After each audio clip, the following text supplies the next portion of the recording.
Selamat pagi Pak Wibah, nama saya Valencia Andriana Wijoyo, dan saat ini saya akan menyampaikan apa saja yang telah saya dapatkan dari mata kuliah ini selama kurang lebih setengah semester. Jadi pertama, saya mendapat pengertian mengenai ekonomi dan politik, di mana ekonomi dan politik adalah dua hal yang berbeda. Ekonomi bertumpu pada pasar, pada kekuatan pasar dengan tujuan untuk menghindari kendali politik. Sedangkan politik pada kenyataannya mengintervensi ekonomi. Dan dapat dikatakan bahwa politik adalah penggerak dari ekonomi. Walaupun keduanya itu berbeda, tapi sebenarnya keduanya itu berkaitan. Jadi ada peristiwa housing bubble yang terjadi di Amerika pada tahun 2007, itu harga properti di Amerika itu mengalami inflasi dan bank-bank bangkrut di Amerika, dan bank-bank tersebut meminta kepada pemerintah untuk menyediakan pinjaman dengan kuantitas yang cukup besar untuk mengatasi peristiwa tersebut. Nah, pada akhirnya pemerintah membuat kebijakan politik untuk menangani masalah tersebut dan masalah tersebut terselesaikan. Ekonomi dan politik juga berkaitan dengan hukum. Jadi hukum itu mengatur tentang which one is allowed and which one is restricted in our life, juga mengatur behavior dan mengatasi masalah di masyarakat. Hukum juga berbicara mengenai hak dan kewajiban setiap pihak. Kemudian ada perdebatan merkantilis dan ekonomi liberal. Jadi merkantilis ini berfokus pada materi, dan pada saat itu merkantilis melihat bahwa semakin banyak golden yang ada pada suatu negara, maka mereka semakin kaya, dinilai semakin kaya, dan merkantilisme ini menginginkan adanya intervensi dari pemerintah pada ekonomi.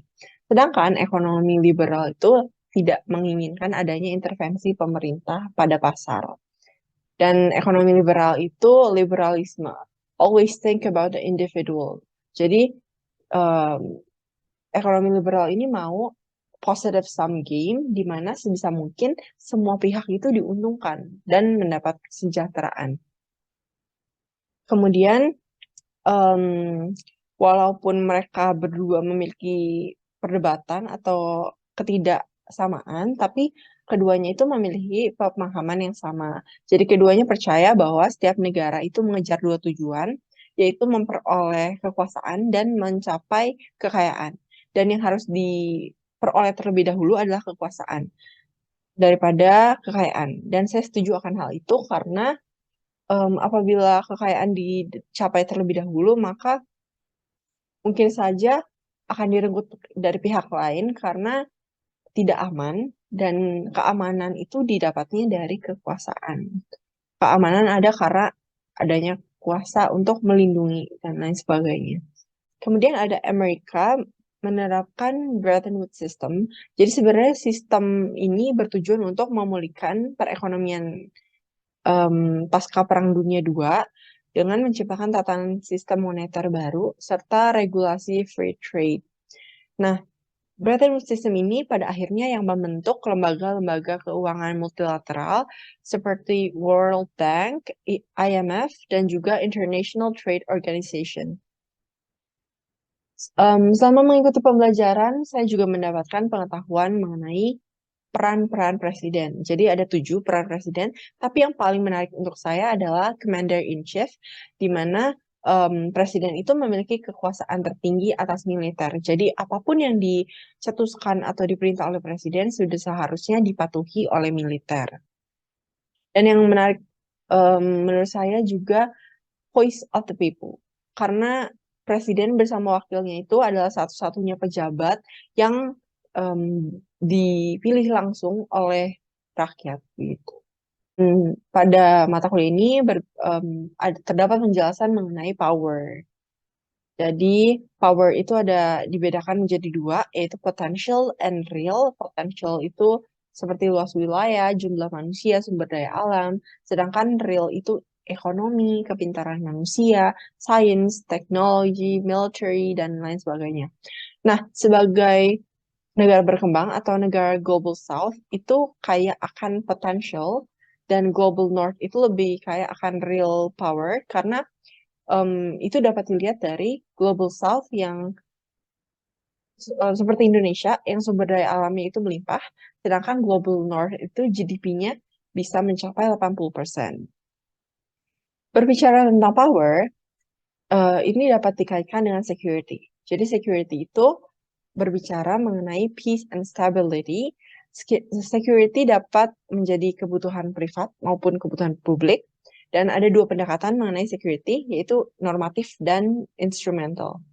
Nah, ada tiga perspektif teoritis setelah Perang Dingin, yaitu neorealis, globalis, dan regionalis.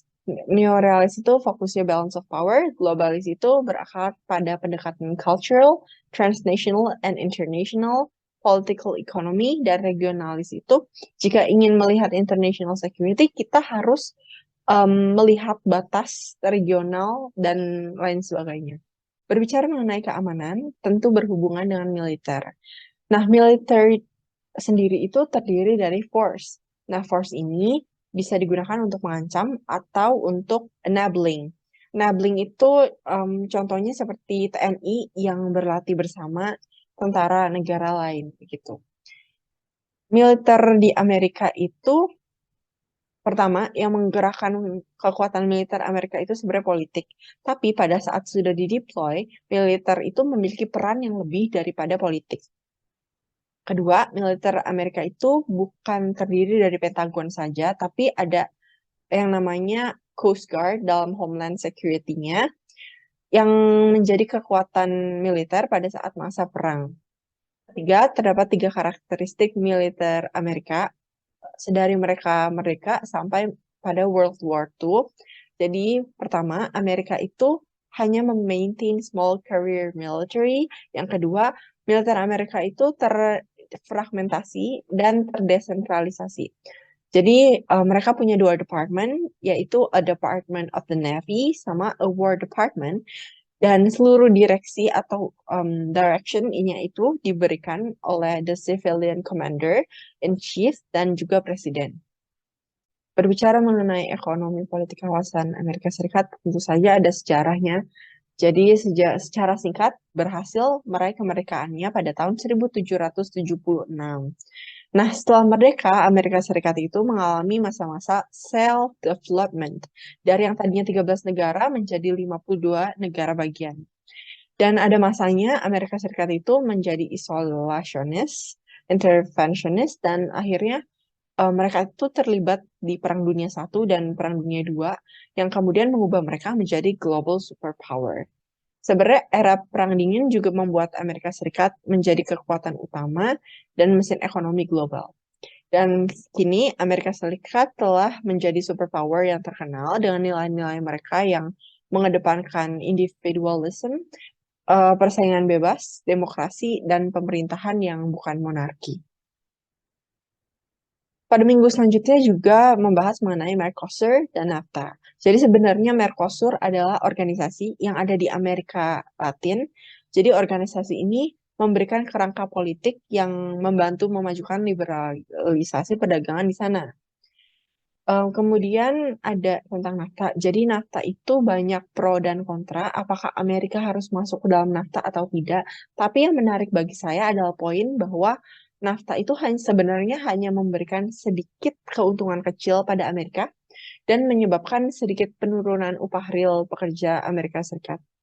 Tapi Amerika masih tetap bergabung ke NAFTA itu karena Amerika sudah berpikir bahwa keuntungan yang mereka dapat itu akan lebih dari kerugian, maksudnya yang tidak seberapa. Keuntungannya itu bukan masalah pendapatan atau income dari NAFTA, tapi image mereka di mata Kanada dan juga Meksiko itu sebenarnya will affected to their image or legitimacy in the whole world gitu. Dan itu hal yang krusial bagi Amerika Serikat. Dan yang menarik juga sebenarnya level integrasi ekonomi NAFTA itu ternyata lebih rendah dibanding Mercosur. Di kelas juga berbicara mengenai foreign policy. Jadi sebenarnya foreign policy itu terbentuk dari national interest atau dapat dikatakan foreign policy itu cara negara untuk melayani rakyatnya, yaitu dengan mempertahankan national interest mereka.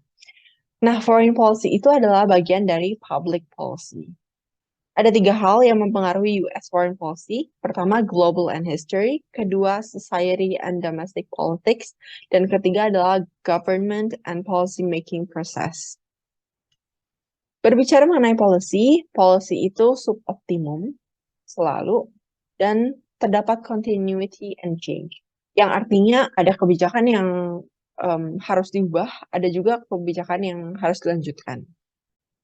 Sekian yang dapat saya sampaikan. Terima kasih.